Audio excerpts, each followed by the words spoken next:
I have prior referenced the paleo diet as having been kind of like a gateway drug for me to become a functional dietitian from being a conventionally trained dietitian.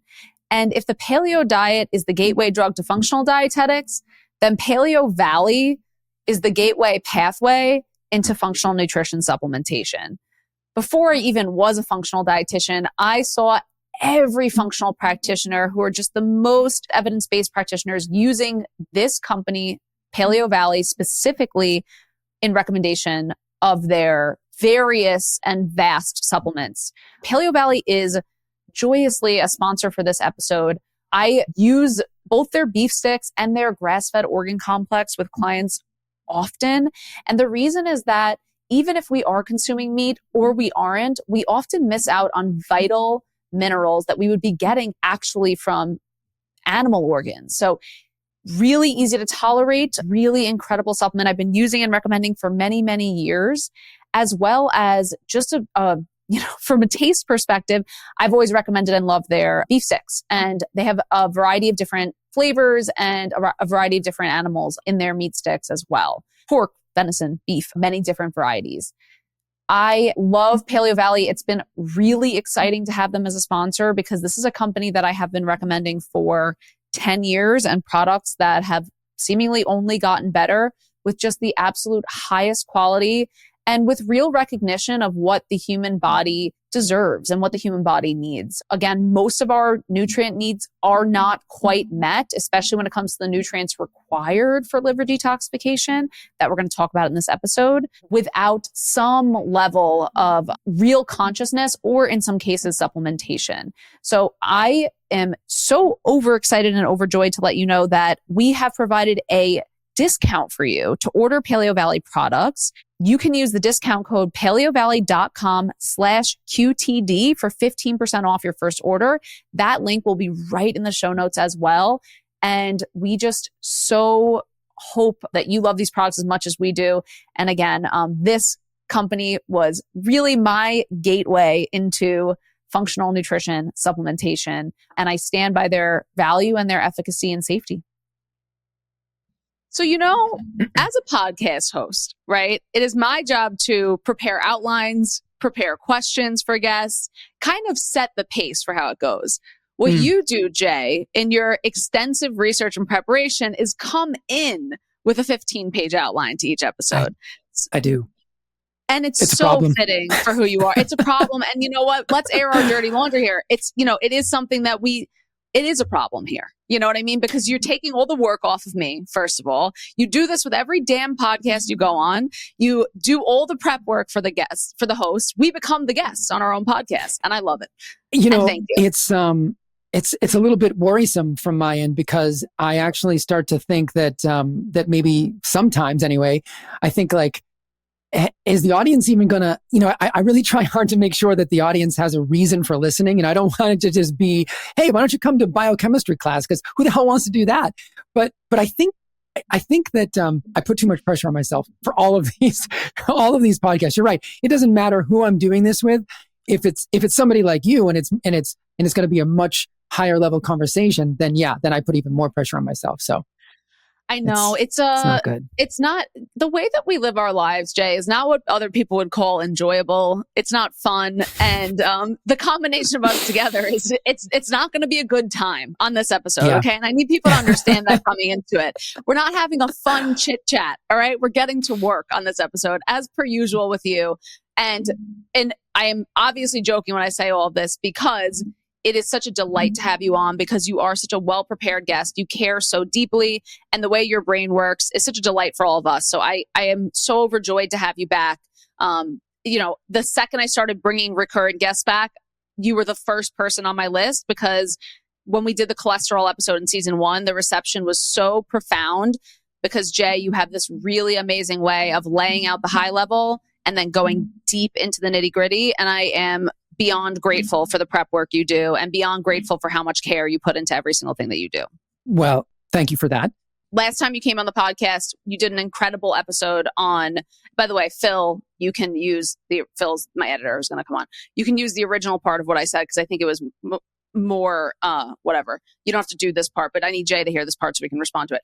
The last time you came on the podcast and you did an episode on cholesterol, it was so well received because you do this beautiful thing where you can weave in the high level and then kind of get into that nitty gritty. And for that reason, I am so excited to have you here. So excited to have you back. I'm super excited to be here. And that really means a lot, from coming from you. And also if that's the feedback that you got from your audience, that I'm able to take complex topics, sort of talk about them high level, but then also break them down into the nitty gritty, because I want people to not listen to anything that I do and think of it as just an academic exercise. Like I want someone to be able to take away something they can use in their life to improve their health. I mean, that's why we do what we do. So as far as that goes, I'm very excited.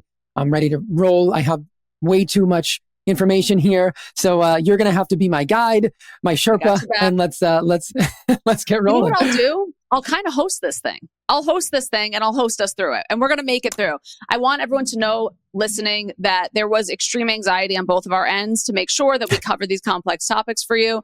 And there will be a lot of care associated with that, but that we are going to get through as much of these topics as we can in a way that we promise will be tangible and real. Because when it comes to mitochondria, when it comes to glutathione, and when it comes to glyphosate, which are all three very different things, by the way, but why those three we bundled together, we'll talk about too. I think I've never seen more misinformation and misunderstanding about topics than these. So all over the social space, all I see is boost your mitochondria, and either glyphosate is going to kill you in an instant, or it's completely something that's non-harmful. And we need to really be able to understand what we're talking about. And what I love that Jay does and what you do is that you're such a storyteller. So I know that we'll kind of lay this visual for people so that they can really understand, what are we even talking about? I am so sick of health information not even being quote unquote wrong. I'm not nervous about it being wrong as much as I'm nervous about it being not useful. So I want to make this information understandable and useful. So Jay, to kick us off, highest level, and we will break it down. Take a deep breath, Jay. We're going to make it through this, okay? We're going to get through all the information. We're going to get through. I see concern on his face. We're going to get through the 15-page outline. What are our mitochondria? Okay, so if we were to think back from high school biology, people probably remember that name, mitochondria. I think it's it's the powerhouse of the cell, right? But it doesn't just produce energy. So it's also extremely important in fat metabolism, in carbohydrate metabolism, in heme synthesis, in cellular death, apoptosis. It is a central player in many things. And the reason that I think it's important to talk about mitochondria is that, well, every disease that I've ever looked up at some point had some degree of mitochondrial dysfunction in the etiology of the disease. And so this isn't just an academic exercise. This is something that, if anything that is a net negative for the mitochondria, I think is a net negative for the person. And anything that is a net positive for the mitochondria is a net positive for the person. So I hope the people listening will take that away. That's why we're talking about this mitochondria, because it does play a role in your health. Even if you don't necessarily know that you're feeling it, I promise you that even something like fatigue can be directly related to mitochondria because it's producing your energy. So it really is relevant to people. And I think if we keep it from that high level, that's a pretty good place to start so people understand what we're talking about. Absolutely.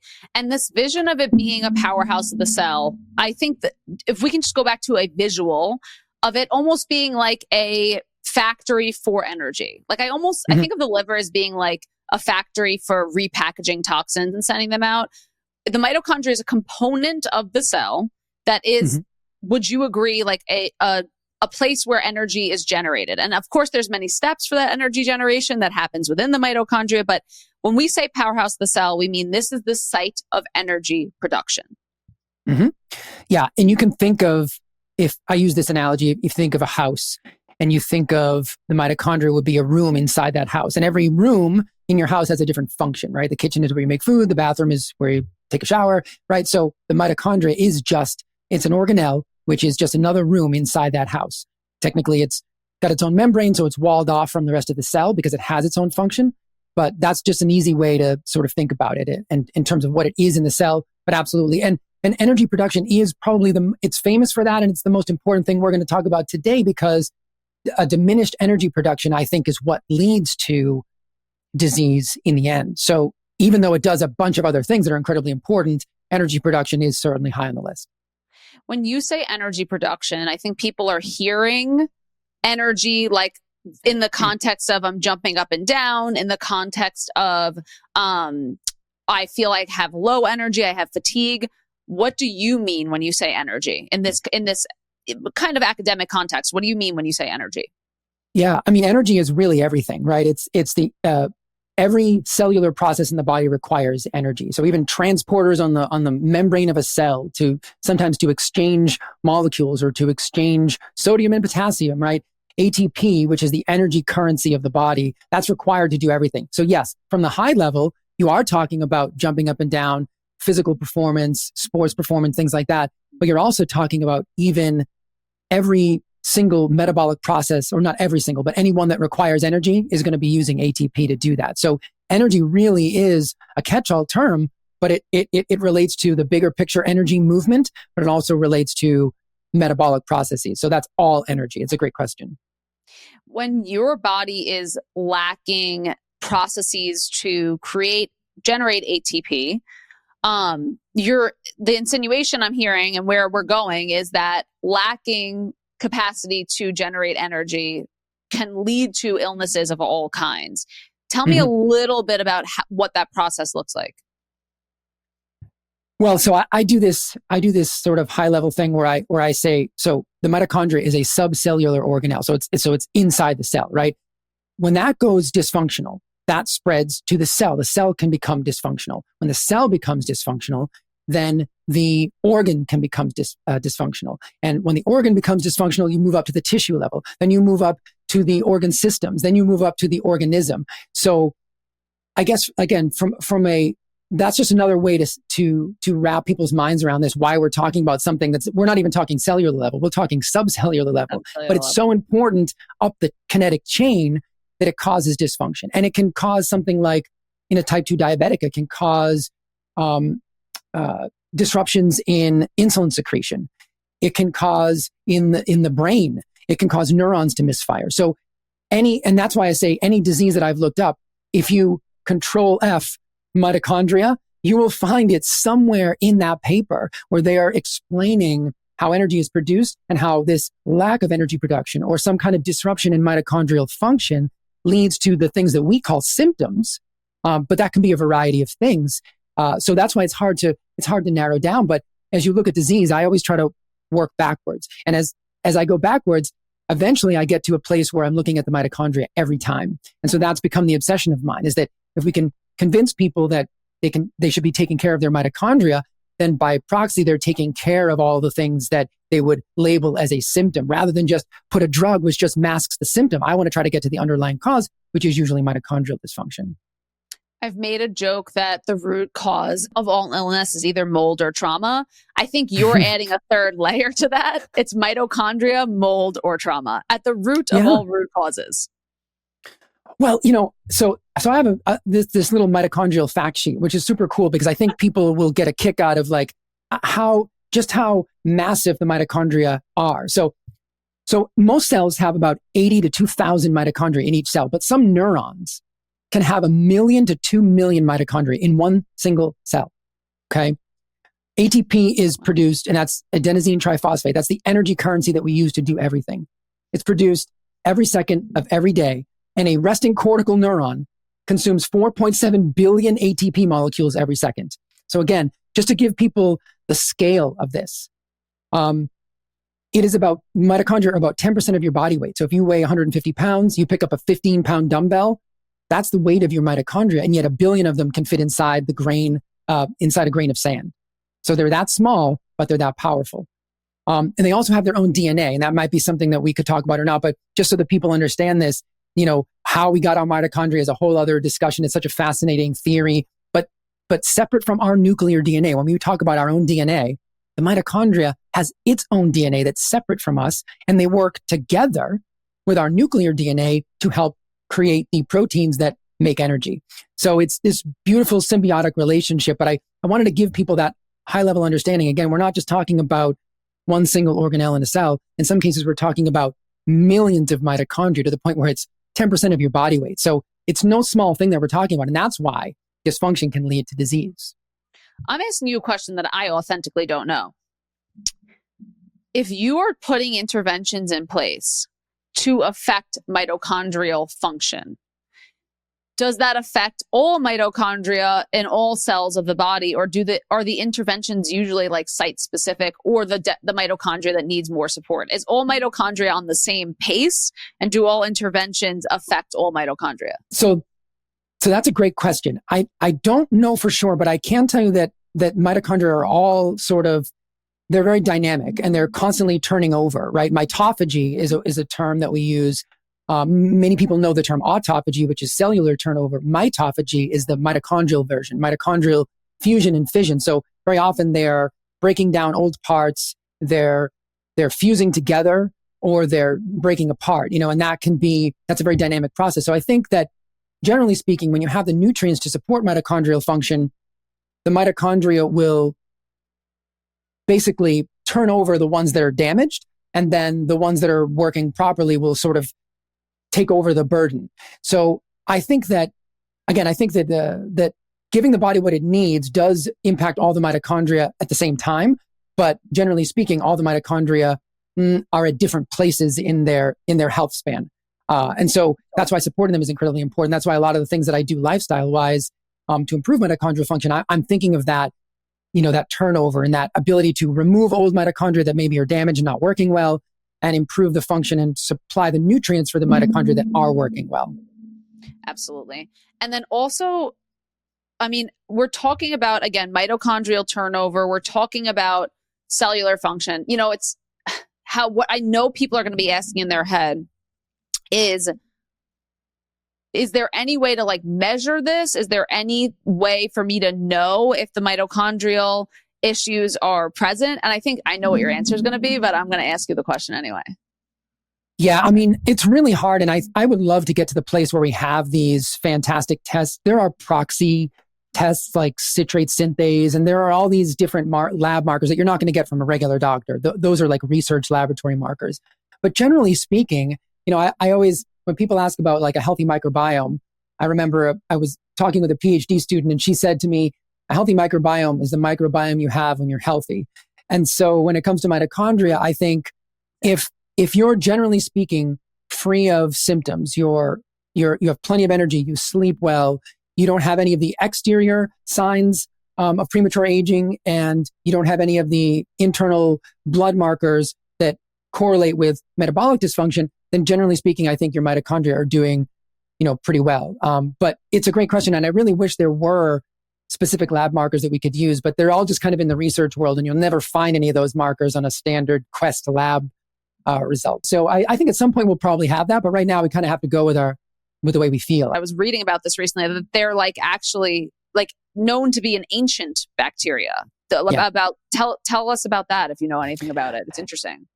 I think the theory is that at some point in our very, very, very, very early history, a symbiotic relationship was established.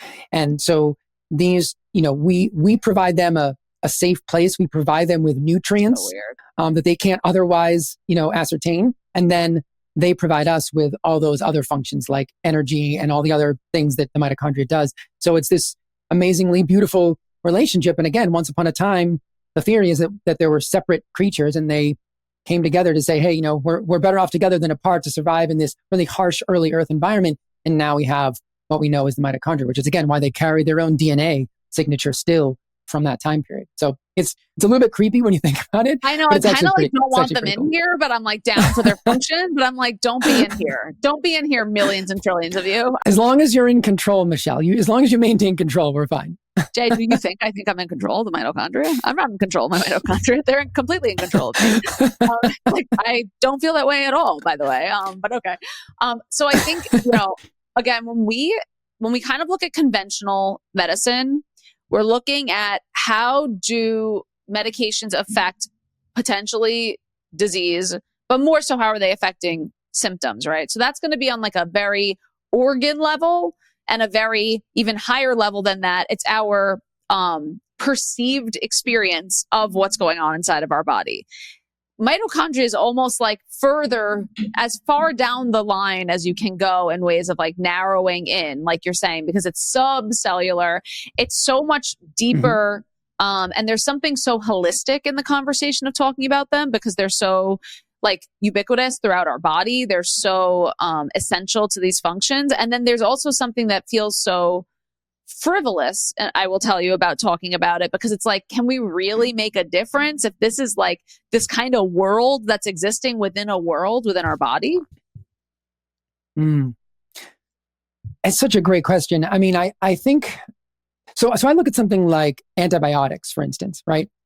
We didn't really get into the weeds of energy production, and that may help people understand this. Again, like the lecture that I created was, the first half of it is 15 minutes, and it's all about the actual process of how food becomes energy, because I want people to understand that it also removes, Michelle, the reason, I'm sorry to go a little side tangent here, but the reason I think this is important also is that it removes a lot of the feeling when it comes to health and nutrition. Like in our space, there's a lot of people who have, really deep felt beliefs about the diet or the nutrition that they adhere to. And I try, and I have my own biases, we all do, but what I try to do is break it down to this biochemical level, because it just removes a lot of the emotion, right? So when I talk about food, right, and I say like the macronutrients, protein, fat, and carbohydrate, I explain how each of those, so, your steak, your potatoes, and your olive oil, how those become energy, literally reducing it down to hydrogen, protons, and electrons, so that people stop thinking about it as food. I mean, I don't want to take the joy out of food, but I do want to remove a little bit of the dogmatic thinking about food, because that's always where I get my answers from.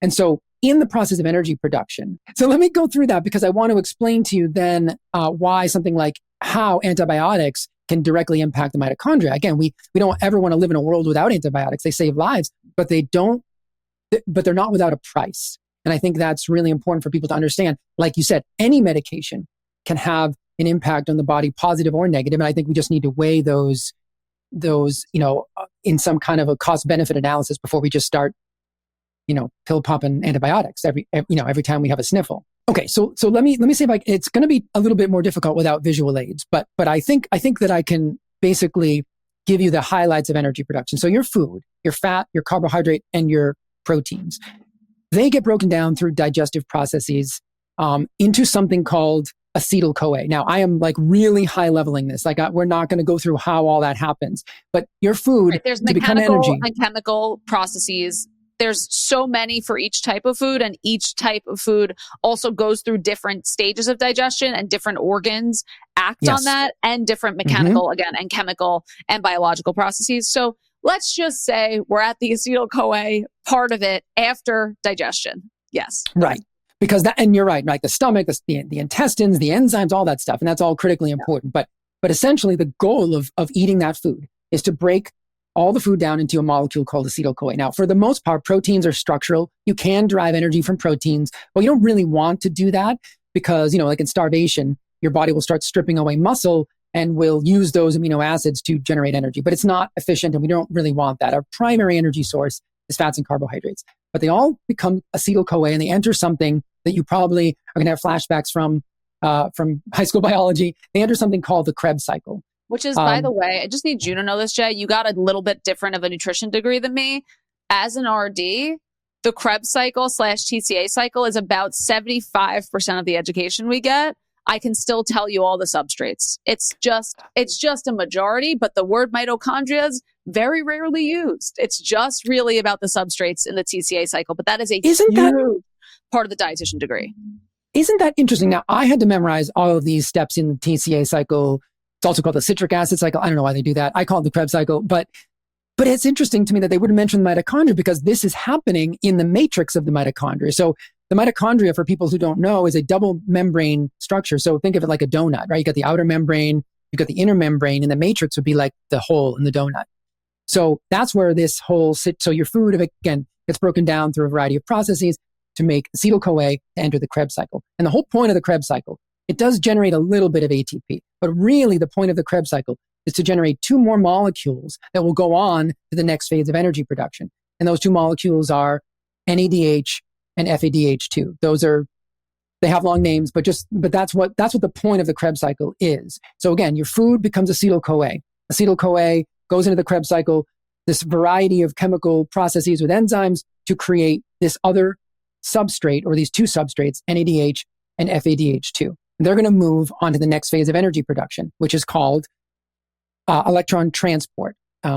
So this is, again, a little bit more complicated without visuals, but essentially, the electron transport chain is a series of protein complexes that sit in the inner mitochondrial membrane. Okay, so they're just kind of sitting there. They're waiting to receive these molecules, NADH and FADH2, from the Krebs cycle. Complex 1, 2, 3, 4, and then there's a complex 5, and that is called ATP synthase. That's where ATP energy is generated. They all have names, so we're just going to call them complex 1, 2, 3, and 4. So NADH and FADH2, they are picked up by complex 1 and 2, okay? And essentially, it's like a game of hot potato. They take the electrons from these two molecules, and they pass them down the chain, complex 1, 2, 3, 4. And at the end of that complex 4, there's a final electron acceptor, which is oxygen. That's why we breathe. When we breathe in, that oxygen combines with those electrons, and they make molecular water. So that's pretty cool. So your food has now become molecular water. But you may ask, why are we playing this game of hot potato? What's the point? How do we create energy? Those molecules, NADH and FADH2, when they are passed to complex 1 and 2 in the electron transport chain, hydrogen protons are also pumped through that membrane into the intermembrane space. So that's the membrane space between the outer membrane and the inner membrane. I know this is getting a little bit confusing. So complex 1, 3, and 4, they all pump protons. So every time those electrons are passed down the chain, that causes a conformational change in the protein. And that allows hydrogen protons to sneak from the matrix up through the complexes into the intermembrane space. And what we're doing there is we're creating an electrochemical gradient. So you have a lot of hydrogen protons in the intermembrane space. You have less in the matrix separated by a membrane. And nature always wants to create equilibrium. So those hydrogen protons, they really want to come back into the membrane, into the matrix to create equilibrium. But the membrane does not allow them to do that. They have to pass through ATP synthase. That's that complex 5, that final step. That's how energy is actually created. Those hydrogen protons are separated. It's also separated by a charge. So if you can think of something in your regular life, these opposite charges separated by a membrane, something in your everyday life that you use, can you think of what that might be? I'm just curious if, I know the audience obviously can't answer, but do you know what I'm talking about, Michelle? Are you talking about like a battery? What are you talking about? Yes. Yes. Okay. So how cool is that? Your mitochondria is a potential store of energy. It is a battery. And I like to make that analogy because now you can think of your mitochondria as a little store of energy in the form of a battery in your cell. So it's now all those hydrogen protons are now going through ATP synthase. They go back through the matrix, and then they're exported out to the cell to do work, to do energy. So that's energy production. It's food to acetyl-CoA through the Krebs cycle to create these reducing equivalents of NADH and FADH2. They go into the electron transport chain. Those electrons pass down the chain. They pump hydrogen protons to create a gradient to work against. And then ATP synthase allows those hydrogen protons to come back into the matrix at the expense of creating an ATP molecule. So it's actually a beautiful system, and that's how food becomes energy. And you can really start to understand now why I said it really removes a lot of the dogma when it comes to food, because any food that provides nutrients, and when I go through this presentation at the end, I show you that red meat actually has all of the nutrients that the mitochondria need in the form that they need, which is funny. So when people tell you red meat is bad for you, I go down to the mitochondria and say, show me how red meat is bad for you, because it provides everything that the mitochondria need. So there you go. That's energy production in a nutshell. Yeah, I mean that was a beautiful nutshell, and also it makes me constantly also think recently in the biohacking world, there's a lot of talk of hydrogen water, taking hydrogen pills. Is the goal usually, from your perspective, to help facilitate energy metabolism? Is that why this has become so popular recently? I think so. And it's funny, somebody else just mentioned this to me the other day, and I actually have to do more research into it. I've only recently began to look into it, but I believe that's the idea, providing that hydrogen substrate for energy production. But I do want to look more into that. It's actually a really good question. So red meat, for like you're saying, and would happen at the end of your presentation, but we don't have the visuals up. Red meat has a higher energy and mitochondrial production potential than what other foods were you mentioning in your discussion? No, I think it really was just to highlight the silliness of claiming red meat, somehow is bad for you when it contains CoQ10, which is a part of the electron transport chain. Yes. When it contains carnitine, which shuttles fatty acids into the mitochondria for energy production.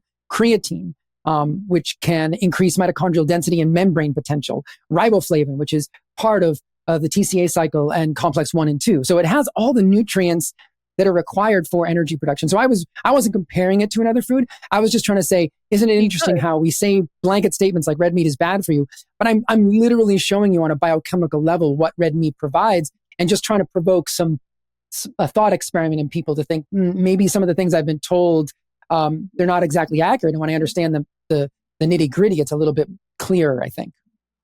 So there's a really important point in what you're saying that I want to emphasize, which is that for even the Krebs cycle to happen, nutrients are required because energy production is still nutrient expensive, right? So we need those nutrients. Like detoxification, I've said a million times in this podcast, is energy and nutrient expensive. The production of energy in the first place is also nutrient expensive. What nutrients are required for energy production? Well, I mean, I would say the four that I listed there are some of the major ones. CoQ10 works in the electron transport chain at complex 2, and it's helping to shuttle electrons down the electron transport chain. Carnitine is really important, especially for fatty acid energy metabolism, because it actually brings long chain fatty acids into the mitochondria where energy production happens. So your point, I love the point you're making, that we need to understand what foods provide in terms of micronutrients. I think it's even more important than macronutrients. Don't get me wrong. I do think macronutrients matter. And obviously, people that have impaired glucose metabolism, which generally ends up manifesting eventually as hyperinsulinemia and type 2 diabetes, they have a problem with carbohydrate metabolism. It doesn't mean that carbohydrates are bad. It means for that person at that time that they have an issue with metabolizing carbohydrates. But I think we need to start thinking of foods the way you're mentioning it, like the individual constituents that they are and what they provide to the body. Omega-3 is the same thing. It's just, omega-6, omega-3 ratio. That's critical for inflammation, and they share enzymes. So when you eat too much omega-6, like in the form of a seed oil, you're impairing the ability of omega-3s to fully elongate into anti-inflammatory mediators. So I don't know. I love looking at food this way. I know it's not very romantic because it totally, when your birthday rolls around and people want to give you cake and you're thinking of what that cake is going to do to your mitochondria, it's a little bit less romantic. But I think it's really important when we're trying to get down to the nitty gritty of health and disease. Absolutely. Which is what we as nutritionists, that is what we're slated to do, actually, is get to the bottom of this, so to speak. And then, when it comes to, let's just talk about detoxification and let's talk about liver detoxification, because mitochondria also play a huge role in that. I've always found it really interesting and fascinating, and I'm going to segue us as I'm saying this, that glutathione is so essential in phase 1 and phase 2 of liver detox.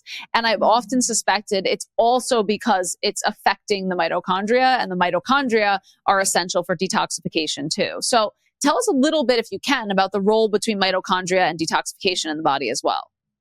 Yeah. And let me go back real quick. So just because this was something that you had said before we went into energy production, but how medications or something like that can interact with the body. But now that you understand the high level of energy production, antibiotics are very interesting. Again, they're life-saving, but they also, so remember, we got that electron transport chain. Antibiotics have been shown to decrease complex 1 activity by roughly 16 to 25% and complex 3 activity by 30 to 40%. And remember, I told you that complex 1, 3, and 4 are the hydrogen pumping complexes. So you're diminishing the efficiency of 2 of those protein complexes. So again, antibiotics are life-saving, but they're not without a price. They can also elevate things like A2HDG, which is a marker for DNA damage. So now we're going to, if we want to transition into something like glutathione, what's super interesting is that supplementing with something like N-acetylcysteine, which is the precursor to glutathione, and I'll explain that in a minute, that can actually reduce the reactive oxygen species created by the diminished energy production and can also alleviate the DNA damage. So you take NAC before a round of antibiotics and you're going to support the mitochondria. So again, it's all about supporting the mitochondria through everything that you do in life. So if you have to take an antibiotic, one of the best things you can do, this paper was really cool. It just kind of laid that whole thing out that this is what happens when you take antibiotics. This is how you can rescue that process. So I just want to let people know, that's a big part of what we do here is trying to understand how every intervention comes at a cost, especially when you're talking about pharmaceuticals, right? They're unnatural to the human body, but again, they can save a life in a precarious situation. So I just think it's really important to understand that. I think it's really important too. Yeah. Okay. Absolutely. So let's go to glutathione is really interesting. And I found out some really cool information. We'll see if you're aware of this. I wasn't aware of it. So I'm not going to be, and I'm ready to learn. Literally define glutathione first. Sure. So it's what's known as a tripeptide, and it's a combination of the amino acid cysteine, glycine, and glutamate. So it's a tripeptide. And it's actually found in really high levels in the cells. I was reading a paper that compared it to the levels of cholesterol, potassium, and glucose in the cell. That's what high a level it's found in. Yeah, pretty amazing. What's really cool is that it's also produced exclusively in the cytosol of the cell. So when we mentioned the mitochondria as a room in the house, the cytosol is sort of like the common area, right? Of the cell, if you will. I was trying to think of an analogy last night. I couldn't come up with a good one, but I'll just think like the common area, I guess, is the best I could come up with. And what's cool, and this is the part I was curious if you knew about, they've recently identified the transporter. So mitochondria actually transport glutathione into the mitochondria from the cytosol. And the transporter is SLC25A39. What a wonderfully, just rolls right off the tongue. But what's cool about that transporter is that it's not only a transporter, but it also seems to be a sensor for glutathione availability. And when they had animal studies where they created knockout mice where they knocked out that particular transporter and the mice didn't survive. So that tells you so that tells you how important it is. And we don't quite yet know. And also if you knock out that transporter, glutathione in the rest of the cell seems to remain intact. It's just mitochondrial glutathione that is impacted. So that's really interesting just to understand that dynamic. It seems like the mitochondria use that transporter, which is also a sensor, to call glutathione into the mitochondria. Into the actual mitochondria. Because the mitochondria uses its own glutathione. The rest of the body can use glutathione as well. But the mitochondria uses its own base. It's its own once it's inside of the mitochondria. Yes. Wow. And also just to let people know, I should have mentioned this during energy production. So it's just also like bringing up this bigger question of how energy production itself, mortality and lifespan are to our ability to have glutathione within the mitochondria. So the transport is essential, and the presence of glutathione as a compound is essential, obviously, to the rest of the body, but that could be like the most essential to literally being alive. That's really interesting. Absolutely. And so glutathione protects from oxidative stress. It even protects from mercury and other toxic metals. It protects from alcohol, persistent organic pollutants. So it does a lot. And I should also have mentioned this, but when I was talking about energy production, mitochondria also, during that process of energy production, some of those electrons that are passed down the electron transport chain, they can leak out. And essentially what that is doing is it's creating something that most people are familiar with called reactive oxygen species. And so that's what ROS, glutathione is particularly useful for, right? ROS. And that's a normal part of energy metabolism. So, we had that theory of aging that was antioxidant driven, that we need to, destroy all reactive oxygen species. But we found out that that's actually not accurate, that reactive oxygen species can actually be secondary signaling molecules. So they actually serve a purpose in the cell. But when they get out of control and they exceed the body's ability to be able to handle them, that's when they can become problematic. So glutathione is imported to the mitochondria to handle that. And the mitochondria also, just as a side note, has another endogenous, found in the matrix, an endogenous antioxidant called manganese superoxide dismutase. That's the mitochondria's own special antioxidant. So between that and glutathione, generally speaking, you're handling those reactive oxygen species. And what's so cool, it's totally off topic, but like the excess of reactive oxygen species can do a lot of things in the body. But one of the things I found was that it could be the potential premature graying of hair could be due to an overabundance of reactive oxygen species, and it has to do with hydrogen peroxide. But that's just to show you that like everyone's on every listening level very closely now, Jay. Everyone heard graying hair and they all started listening to you now. Right. It seems to be that this overabundance of or an inability to remove hydrogen peroxide may be at play here. So I'm gonna do a little bit more digging on that. I just really recently, and also like I would think like bleaching from hydrogen peroxide. That's really, really interesting. Because then your hair is like getting bleached. Also, there's a copper component to this too, because copper deficiency is well known to be a root cause of premature graying of hair as well. And I'm wondering, because copper is obviously involved in energy metabolism too, where these two meet. Now I'm interested in putting these two together. I am as well. And so copper and zinc superoxide dismutase, those are the antioxidant systems in the cytosol of the cell. So you've got those, you've got manganese superoxide dismutase in the matrix of the mitochondria, and you've got glutathione that kind of is known as the master antioxidant. It kind of travels in between and kind of handles everything. So you've got redundancies because, again, reactive oxygen species aren't inherently dangerous on their own when they're controlled. It's when they get out of control that they may become problematic. So yeah, I thought that was... Okay, this is like a twisty-turny question, but roll with me. When people are sick, they take vitamin C to boost immune function. We know that vitamin C has antioxidant capacity. Okay, so everyone hold that thought. Who's listening? Hold that thought for a second. Glutathione is known, like you said, it's this master antioxidant because it's used in many different parts of the body, well, every single part of the body. And has great capacity and power. Is the issue with mitochondria causing disease that you don't have the energy to run your normal body processes, or is it that the byproducts of energy metabolism, like you're saying, are not being handled properly and those are wreaking havoc on your body? Whereby, like, again, the vitamin C, everyone's thinking you boost your immune function in this very like simplistic way of viewing it. My idea of what glutathione helps the body to do when it comes to mitochondria and the rest of the body is it really helps the body to either remove things that are potentially dangerous, and in addition to that, do the vitamin C thing, which is actually just enable your body to function properly. So the question is the root of disease that we have a buildup of the bad stuff or not enough energy to do the good stuff? Man, now you're getting into terrain theory. And I love that because I mean, I don't know the answer, but what I can tell you is that, what an interesting question. So what I can tell you is that glutathione also participates in the regeneration of vitamin C and vitamin E.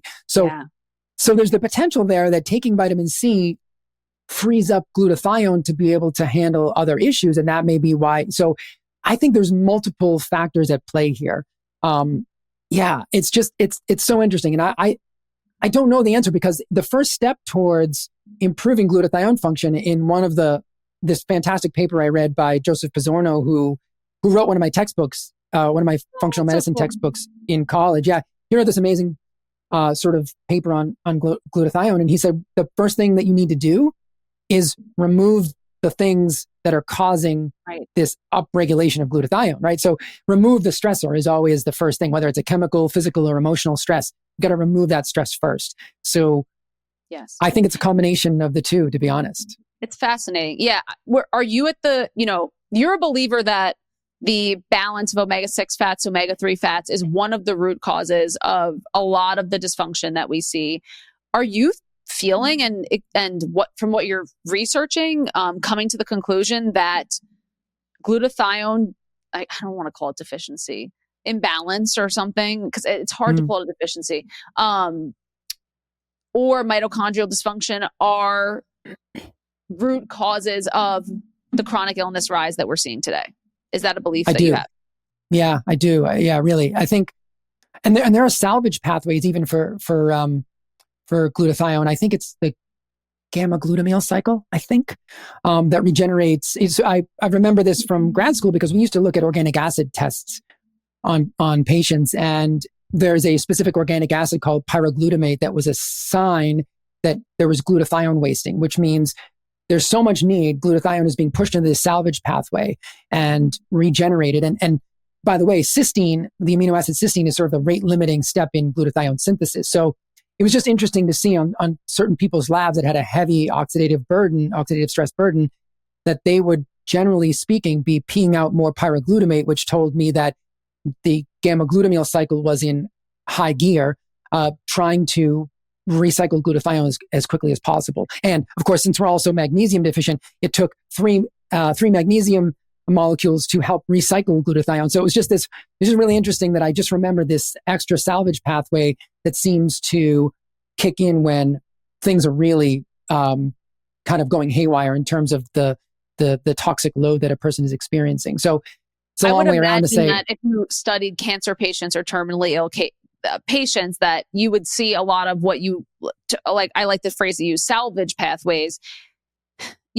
Again, on this very high level, Jay, what I'm seeing is, and from, this conversation, what I always get insights, even in our conversations, in texting conversations, I even get insights from you. But the body acts in a certain way when it has all of the information, all of the resources that it needs, and then it starts acting in compensatory ways when it doesn't have those nutrients and resources.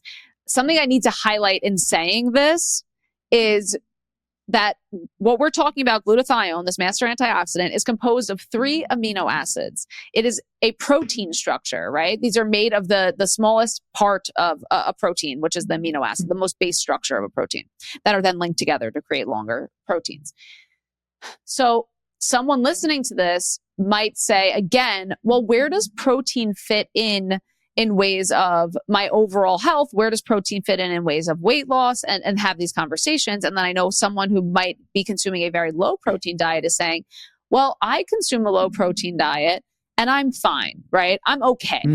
But the question is, do we know if we're okay at that protein level? No, we don't really know. And then also how essential protein is outside of what we always talk about, in addition to, of course, just like very simple things like it's satiating. And then things that I talk about all the time, it being the basis of neurotransmitters, it being the basis of our immune system, our antibodies, the structural glue that holds our entire bodies together, especially in hypermobile bodies like mine. We really need as much extra connective tissue and protein as we can get. It just brings me again back to this thought of, where is someone's body operating from? Is it operating from a place of compensation because it hasn't had the protein it needs for so long that the body just starts operating on a different level, and that eventually again turns into disease? So this just brings up that thought process I always have is, yes, you might be like alive and you might be functioning, but without the right amount of protein for your body to do these deeply complicated and very energy intensive processes, it accumulates over time. So that was more of a thought, but another question. No, I think of things like triage theory, and unfortunately we don't know, because the human body is so good at making excuses for a suboptimal diet, right? And so that is the question: when are we functioning optimally? I mean, I think I have an idea, but I think a lot of it is subjective in terms of how you feel. And I know a lot of people who don't feel well, but continue on the same path, whatever it is, whether that be like a vegan diet or something, even to the detriment of how they feel because of an ideology, which goes back to the original thought that I just really want people to break this down into a dispassionate biochemical lens so that we can figure out what we need to do. So I totally understand what you're saying. And I agree with your point that, we don't really know, but I think that, for instance, glutathione, right? Practitioners of meditation have been found to have 20% higher levels of glutathione. So what is that telling us? Cool. That's telling us that somehow we are reducing some sort of oxidative stress burden, even just through a parasympathetic shift potentially. And that is allowing glutathione to be saved. Right? It's not being used on a per second basis to deal with all of those reactive oxygen species that we're generating through either poor lifestyle or poor nutrition. So if you can see something like meditation improving glutathione levels, I think that tells us a lot about how the body will compensate for certain things. And if we treat it well, how much better it will perform. Totally. And also you can measure glutathione levels. So tell us, how do you get glutathione levels measured?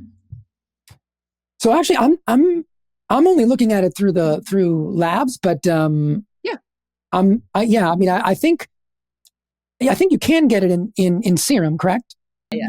And I mean, in a lot of the, and just so that if people are wondering, people ask me all the time, what kind of glutathione do you use? And I know we kind of talked about this a little bit offline. I actually don't supplement with glutathione. So I take this approach. I reduce the toxic load.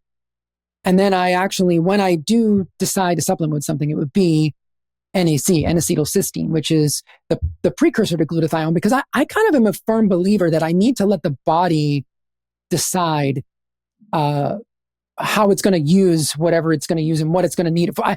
I just have this strange thought about dumping in high levels of an antioxidant, because I just don't know what the body's going to do with that. And then there's also the argument that glutathione doesn't even make its way through the digestive tract. And I've read quite a few papers that talk about potential transdermal, liposomal glutathione being effective, but the research is still new.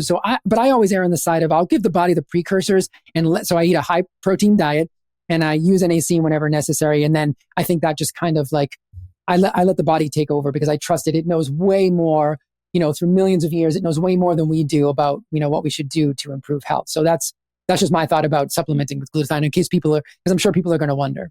Yeah, because you're Jay also. I have to mention that it's like this very funny view the humans have had with the body, where we're like, if you eat cholesterol high in blood. We have this very caveman view of it, with the same thing as glutathione, which is like, we take glutathione equals higher glutathione. And it's like, do you know the amount of processes your body has to go through for it to create the internal glutathione versus the external? I'll often give people amino acid supplements to help boost glutathione, just so that they have the actual components of it.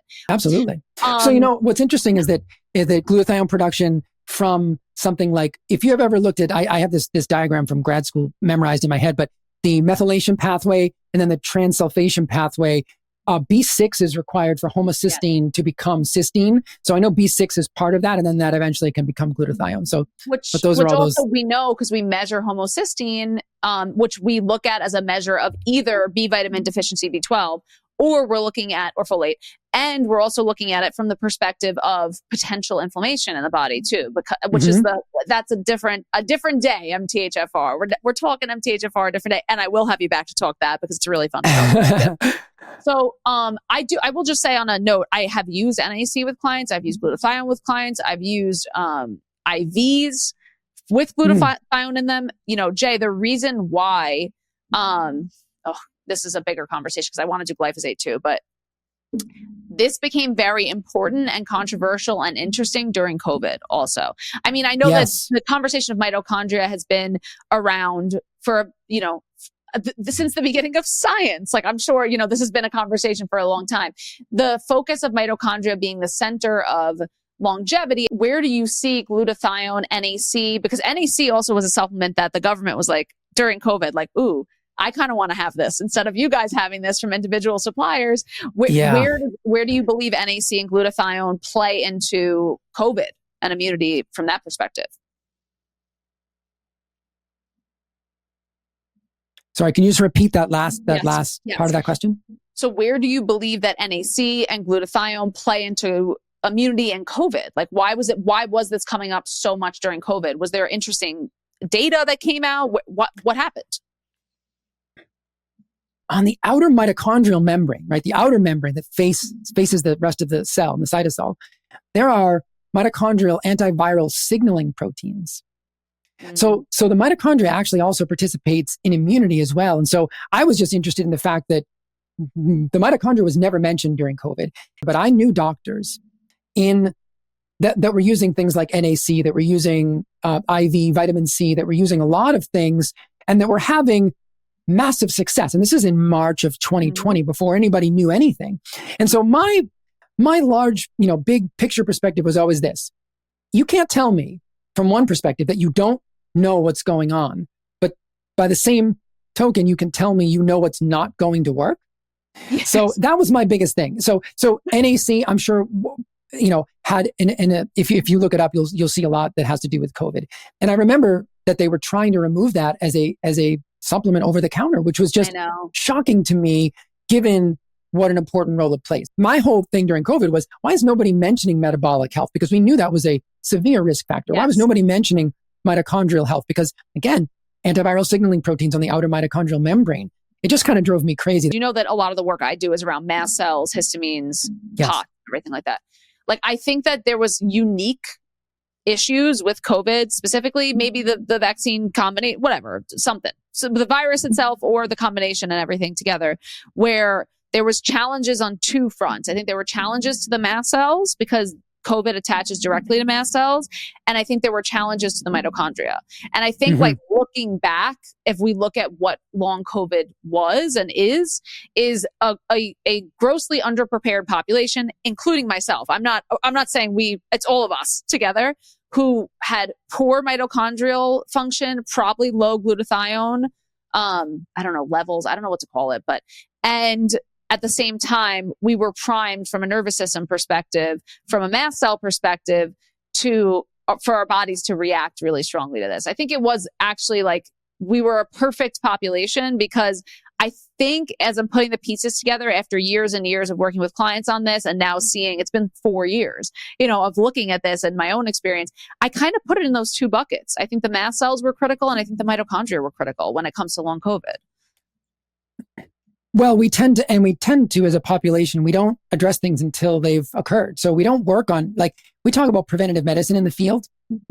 We do preventative medicine, but most doctors don't do preventative medicine. They wait until symptoms arise, because that's the algorithm. I mean, I hate to say this, but I worked in a hospital and I talked to many doctors who don't know what to do with the human body unless there's a marker out of place that needs to be nudged with a medication or some symptom that needs to be treated. They have no idea about mitochondrial function. They have no idea about just metabolic health in general. They have a very limited scope, and that's just the way they're trained. And many of them admitted that to me when they were in my office. Candidly, they said, we didn't study any of this, or if we did, it was at the first semester and I forgot it all. And I think you're right. I think the population, and I think honestly, going forward, we would be in the same position, because we have certainly not improved our metabolic health or our mitochondrial health over the past 4 years.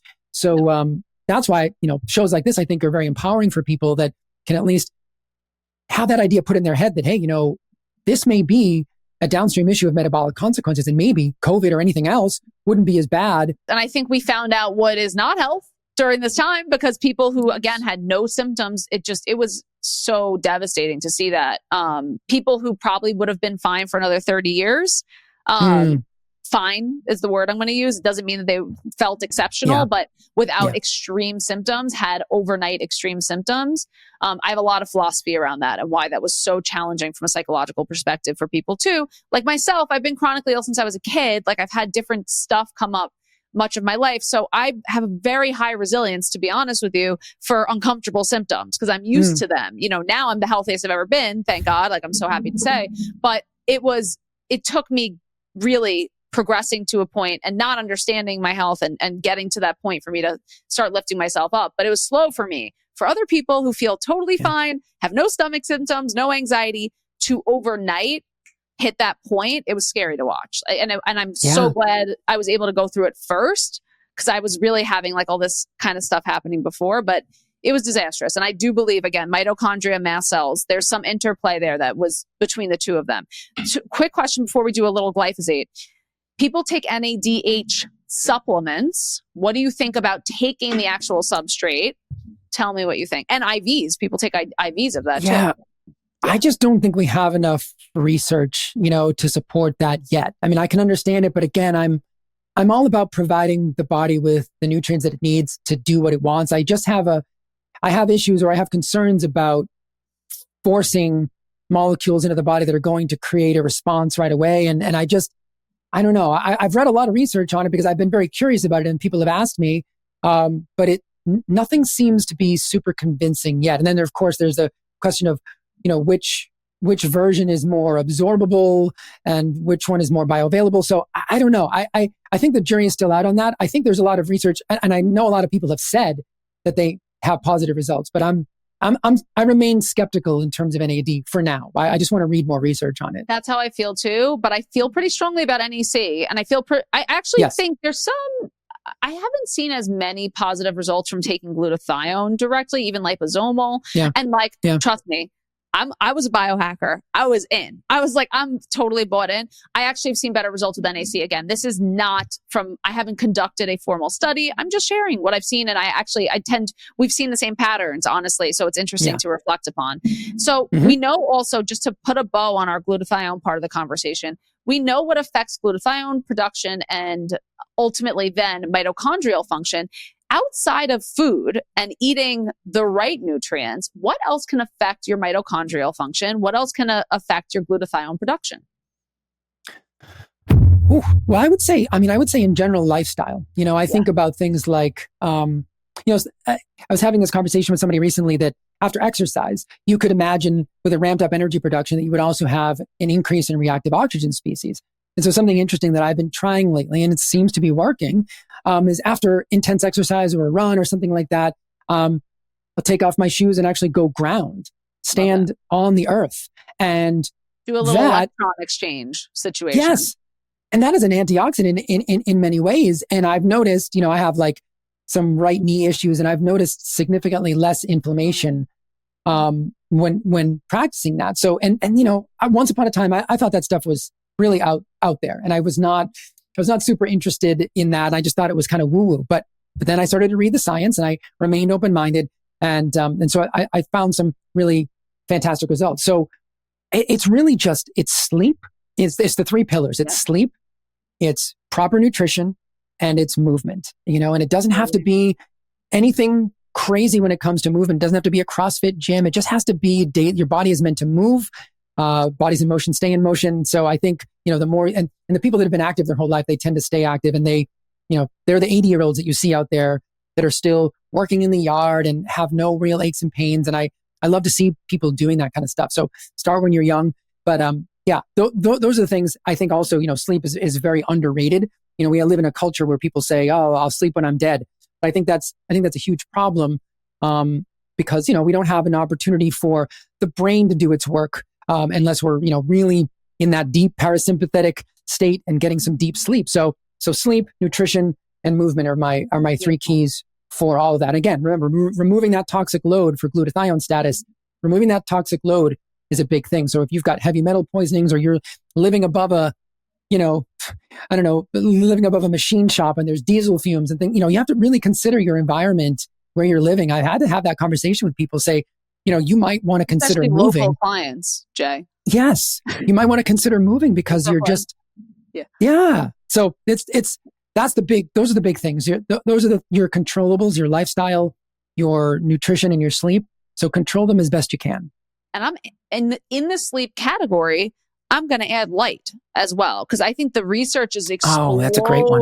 on light and mitochondria and glutathione. It's really, really fascinating. And Dr. Alexis Cowan did an episode of the podcast, who's kind of like the light queen now, to be honest with you. If you need resources on understanding light and energy and how it influences our overall health, was talking specifically about how it affects our mitochondria. And there's that something about it being this ancient bacteria, like with the rhythms of earth and interfacing. There's something very spiritual about the mitochondria too, and the way that they're begging us to be human. Again, I always say this on every single podcast episode, you have to be a human first. And that really does influence glutathione. I would say production even more than just taking an NAC supplement. Those things are so important. Complex 4, when I talked about energy production, light has it's a photoacceptor, complex 4, cytochrome C oxidase. It's stimulated by light. So yes, light at specific nanometers does directly impact your mitochondria. So I love red light therapy. Yeah. It's unbelievable. Yeah. And even, again, people just orienting themselves to natural light at the right time versus using your phone.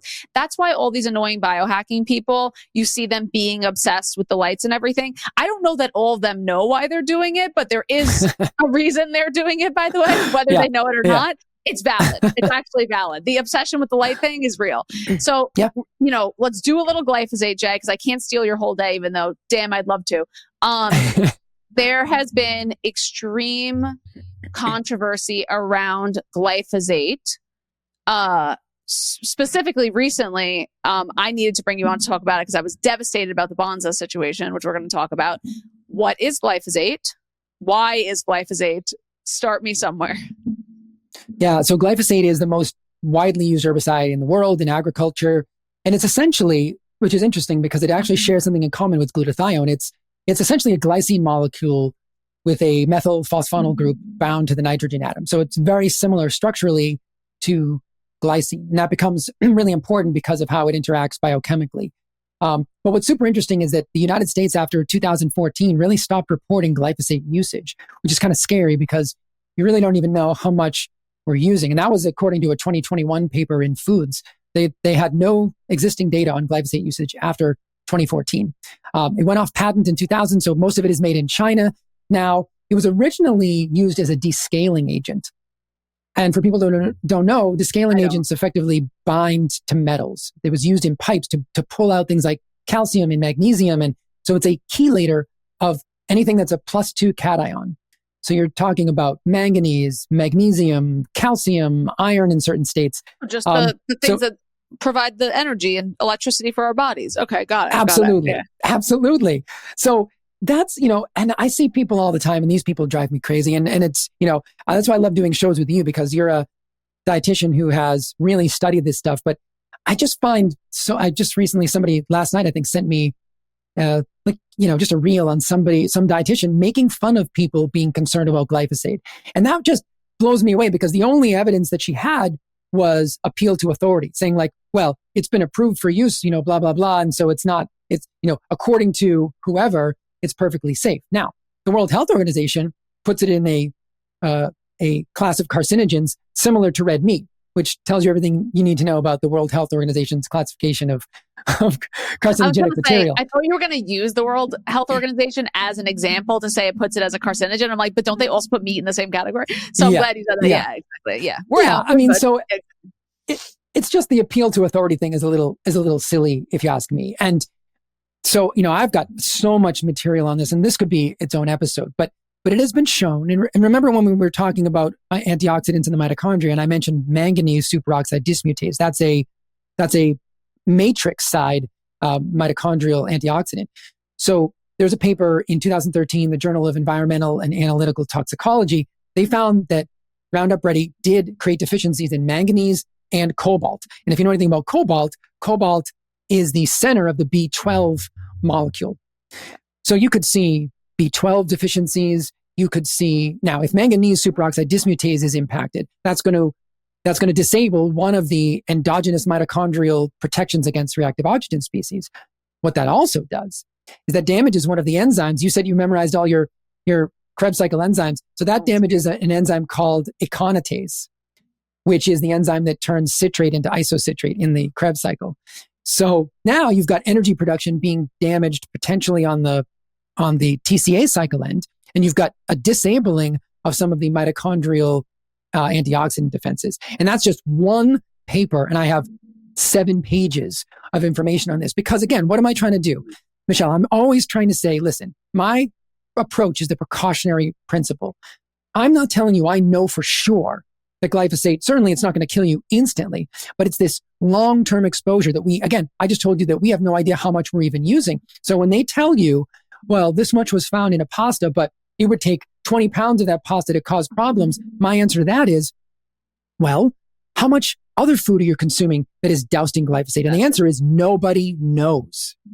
So when people say the dose makes the toxin or the dose makes the poison, like with fluoride in the water, I say, sure, but how are you controlling the dose? Nobody has any idea what the dose is. So now I break it down to those biochemical principles and the mitochondrial impact. And I say, absolutely stay away from glyphosate because everything is safe until it isn't. Totally. And I mean, well, my question to you is why have other countries banned glyphosate? It's a great question. Yeah. Based on what? Yeah. Do we actually know the answer? Why have they banned it? But there's many countries who have banned use of Roundup and glyphosate being sprayed on foods. I am assuming it's because they have linked it to health outcomes. No? I believe so. And I'll also tell you this, that Monsanto in this country, until it was bought by Bayer, was very active in sort of obfuscating the truth. So the International Journal of Risk and Safety in Medicine in 2018 put out a report on a set of 141 declassified Monsanto documents made public during the whole Roundup litigation. And I want to just read this quote.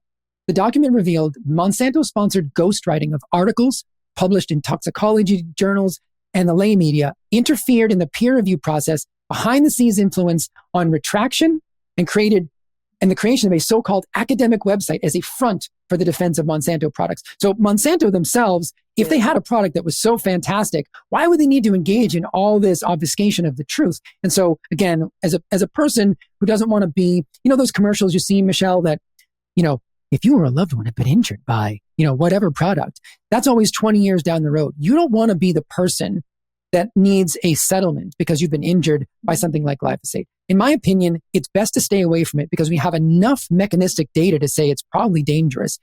And it's also impacting things like honeybees, so it's not good for the environment.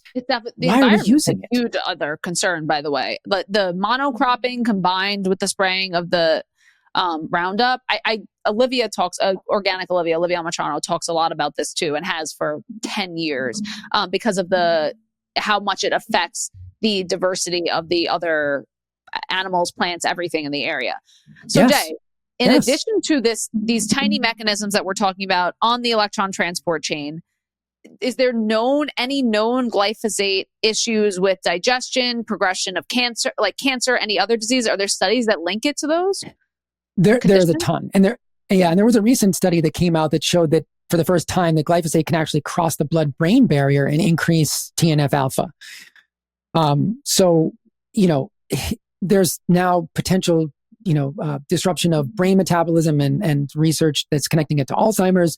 So cancer, there's a ton of that. So let me see what did I find for cancer? Yeah. The EPA, March 1985, classified glyphosate as a Class C carcinogen.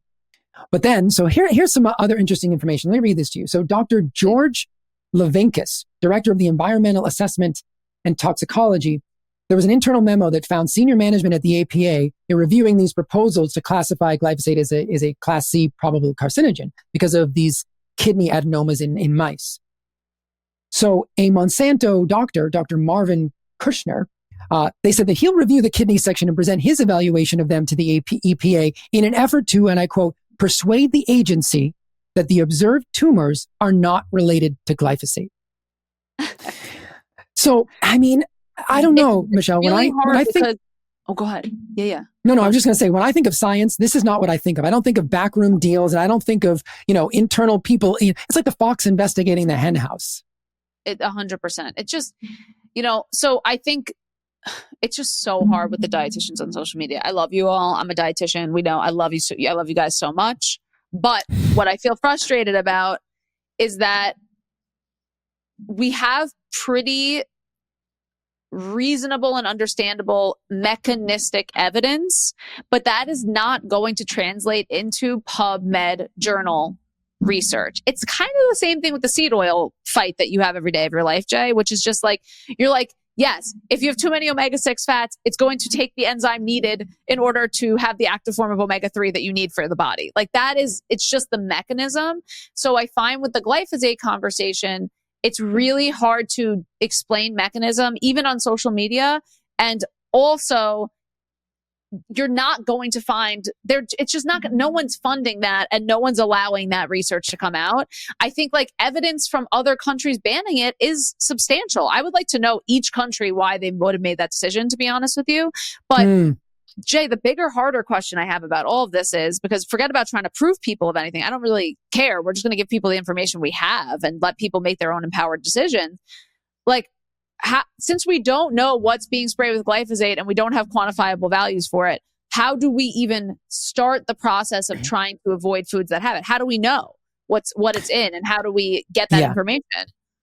I mean, you can look at certain, environmental working group and other groups that do that, but the real answer is you need to test yourself. You need to go as organic as you can. But glyphosate is in the water, it's in the air, it's on grass. You play in the park, it could be on the grass there. So the best thing you can do is test yourself. A cheap urine test can get you an idea of your glyphosate load.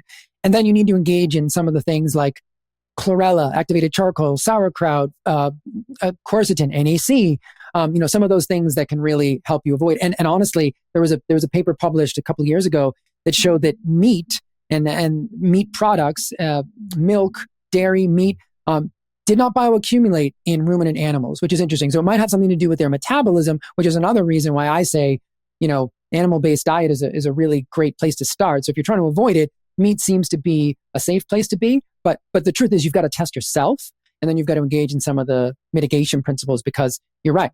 There's really no way for sure to know what your exposure level is, because it's even been found in tap water. So are there certain foods that are guaranteed to almost have higher levels? I mean, like GMO corn probably will. I think chickpeas are actually very heavily sprayed as well. Like are there certain foods are usually sprayed and that you would say maybe go organic? Does going organic help? Those are my two questions. Yeah, absolutely. The EPA in 2015, they had a list of foods there, like almonds, soybeans, cotton, corn, figs, grapes, lemons, oranges, pistachios, sugar beets, sunflowers, and walnuts. And then again, hummus is another big one. That one, every time somebody does an investigation into hummus, they tend to find high levels of glyphosate. Pizza, like 90% of pizza samples, wheat flour, crackers, fresh pasta. So, I mean, a lot of those foods I tend to avoid anyway. A lot too. But grains are really important to go organic. Go organic as much as you can, but you technically should not have herbicides sprayed on organic foods, right? Shouldn't that limit? It should be no pesticides, herbicides. That's the point of organic, isn't it? Yeah. Except the fact that, you could have an organic field that's right next to a non-organic field, and they have this concept called genetic drift. So, the glyphosate still, we just don't live in that kind of a bubble. But, I get a lot of my stuff from an Amish farm in Pennsylvania, which is really nice because there's nothing around them. And so, but, I want to test my own glyphosate levels, and I actually just purchased the urine test because I wanted to test just to see, given my lifestyle, I should be pretty low. But if I wasn't, it was going to be really something interesting to investigate. So I highly recommend it for people if they're concerned about that, or if they see any of the, the side effects, which again could become, mitochondrial dysfunction. It's good to know what your toxic load is. And that's what your concern with glyphosate is, mostly mitochondrial dysfunction, or is it like, I know gut lining attacks are a big concern for people. Are those your main concerns when it comes to glyphosate? Absolutely. Yeah. Upregulations in zonulin, which control tight junctions in the gut epithelial cells. That's another thing. So yeah, I mean, everything from gut to even loss of blood sugar control has been found. I mean, I like I said, I got 7 pages of research on what it could potentially do. And so even if a percentage of those are accurate when it comes to humans, I mean, what's the downside of avoiding it? And I just find it funny when people actually advocate for it. Like, I wonder about these dietitians who do these reels, and I think about their poor kids. Are you just dumping, cereals and grains with just glyphosate on top of glyphosate? And then if something happens, are you going to pretend that it has nothing to do with glyphosate? I just wonder about the idea of, I mean, why not avoid it? That's my point of view. Again, that's my bias, but at least I let you know. So my nephew, every morning he was eating like Bonza chickpea waffles. And then there was this huge moms group who actually investigated, and they tested, and they found that there was like the highest level of glyphosate of any food they've ever tested in the group before. And unfortunately, my nephew now walks around with the Bonza box screaming "Wafu" every morning. He's like 1.5. And we're like, so what my sister's been doing is making organic waffles in her waffle maker and then putting it in the Bonza box now, so that he doesn't know what we've been doing. But it's so interesting because a lot of people were like, my sister even was going back and forth with me a little bit, and she asked me to ask you these questions because she was like, yeah, but still, like you said, you'd still need like 20 times the dose for it to cause potential harm. I'm looking at something from like you are, from like a harm reduction standpoint, right? That's what I'm really looking at is how much can I mitigate potential inputs when it comes to glyphosate or when it comes to other pesticides and things like that. Because also, like, everything we eat's in plastic. Like, we're gonna get toxic exposure a lot and all the time. So I think we can just do the best we can. And something like this, I definitely jumped, and I'm still like, he's not eating those anymore. I'm going to be honest with you. I'm like, I'm definitely not doing that. I'm glad. And then it kind of made me start thinking about, chickpeas are very commonly sprayed, but those are supposed to be organic also. So that is, I think, part of the problem. And something that I have to think about, and we all have to think about, it doesn't make me go crazy, but it makes me jump into action. And I'm going to say, you know what, even if it's not this one dose makes the poison, how many doses, like you're saying, are you getting? It's the dose makes the poison. And in what little tiny 1-year-old body is it going into? Right. And that's a developing child. So I have concerns about that. I won't lie. And again, you don't want to be one of those people that's in the end, filing those lawsuits because something happened to you, because you thought it was safe, because influencers told you it was safe, because the government told you it was safe. And then all of a sudden one day it wasn't safe, because there are plenty of drugs that have been on the market that later on were recalled because they weren't safe. So it's not like this is unprecedented. Yeah. And it will be, and I'm sure it will be known in our lifetimes, but it might already be known because other countries ban it. So it might already be known. I like when you said that phrase, because influencers told you it was safe. That is not how I'm going to be making health decisions, by the way, because influencers are telling me something is safe. I'm also not going to make health decisions based on if this amazing moms group who studied the Bonza pasta, if they told me it wasn't safe. I then have to do my own investigations. And that's where I did some reflections, Jay. And I was like, you know what? I kind of like have to be conscious of. Even chickpeas is something that I want to be really conscious of eating organic if I'm eating them, like it's just something that to think about. And in these processed foods, there's intense amounts of chickpeas, or if it's like an almond flour, like it's a lot of different products and things like that. You have to think about I have to think about those things. No one listening has to think about them. I'm just letting you know what I'm thinking about, and what I'm considering when I see that information. Seeing something online doesn't prompt me into action. It prompts me into speculation, curiosity, and suspicion. And that might ultimately lead to action in many situations. Agreed. Yeah. Did we miss anything on our, okay. So I guess the one sum up question is anything that helps to support your glutathione will help support your mitochondria. Anything you do to help reduce glyphosate intake or increase glyphosate excretion will also help your glutathione, which will ultimately help your mitochondria. Agree or disagree? And anything you want to add on to that? No, I think I totally agree. Again, we go back to this conversation about terrain theory, and the best thing you can do is remove. That's the first R in the 4 or 5 hour protocol, is remove whatever offending agent is. And that allows your body to, that's often you see people get sick when they go on vacation. And I think that's not a coincidence. I think a lot of times people go on vacation and then their stress burden, decreases. And then the body is able to engage in all these maintenance things. And that's when you end up feeling the symptoms of being sick. Same kind of thing. You just want to be able to remove as much of those toxins as possible, get adequate sleep. That's going to really help you detoxify. And then, again, like Michelle, you were just saying, buy the highest quality food you can afford. Do the best you can. It's not a judgment if you can't. Trust me. I've been in that position in my life before and it sucks, but you need to do the best you can, because as far as I know, you only get one body. And I just want to be here to, again, just provide people with information. What they do with it is up to them. But in the end, I think as long as you're doing the best you can and you're being conscious, like I just want people to be conscious consumers of health information instead of just like by osmosis receiving information, because there's a lot of it is conflicting. A lot of it is confusing. And hopefully what we do is try to help you parse through some of that stuff in a way that makes sense to you. If something I'm saying doesn't make sense to you, then you probably should go look it up for yourself. But if you get through listening to this conversation and you think, oh, that makes a lot of sense. Okay, great. Then you're at your first step of making some changes in your life that are going to benefit you in the long run. 100%. I also just want to comment on you saying you think we only have one body. I'm a firm believer in reincarnation, by the way. And okay. Sometimes I'm kind of like, I don't know if this was my best round, when it comes to the body. I might have taken some stuff from some other lives, and I think I accumulated a little bit too much from the past lives. I think I'm carrying some stuff on this one. That's fair. Now, so hopefully you can take everything you've learned in this one into your next one, and then you're going to be like primo. But you know what, Jay? You're taking the trauma with you too, okay? And we already know that, all right? And we take it intergenerationally, potentially through lives. I always have the best freaking time learning from you. And I mean learning from you. I learn from you in every single Instagram post you make. I learn from you every joking DM we send. I am always learning from you. And that is one of my greatest appreciations of a friendship. So I thank you so much for being such a teacher, such a lifelong learner. I appreciate you so deeply. Tell me, Jay, how can people work with you, find you? I'm going to put links, of course, below, but tell us, how can we engage and learn more from you? Yeah. Well, again, I really appreciate the time. I enjoy the conversations and enjoy learning.